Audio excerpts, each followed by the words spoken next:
महाराष्ट्राचे दोन कन्फ्युज्ड बंधू राज आणि उद्धव एकेकाळी बाळासाहेबांच्या विचारांचा वारसा घेतलेले, पण आज त्या विचारांपासून कोसो दूर गेलेले. दिल्लीचा अजेंडा रेटताना दोघा भावांची फारच पंचायत होते.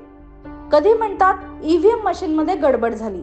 माझ्या माहितीप्रमाणे ज्यांनी बंद केलेले त्यांना सुद्धा आपलं जे ईव्हीएम पूर्वत होतं तर फेअर इलेक्शन व्हायला पाहिजे. ज्या मतदारांनी महाराष्ट्र नवनिर्माण सेनेला मतदान करून देखील इलेक्ट्रॉनिक मशीन मध्ये ज्यांची मतं दिसली नाहीत त्यांचेही मी आभार मानतो. तर कधी म्हणतात वोटर लिस्ट मध्ये गडबड आहे. ज्या प्रकारचा सगळा गोंधळ सुरू आहे मतदार याद्यांमध्ये, हा आत्ताचा नाहीये, हा गेल्या काही वर्षांचा आहे. हायकोर्टात गेले, सुप्रीम कोर्टातही गेले आणि दोन्ही ठिकाणी मिळालं एकच उत्तर: मत चोरी आणि ईव्हीएम हा मुद्दा निराधार आहे.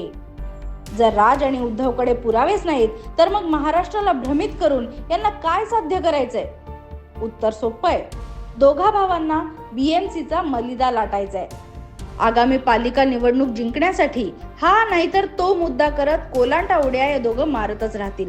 कपट करतील, थोतांड करतील, जीवाचं रान करतील, जनतेला भ्रमितही करतील.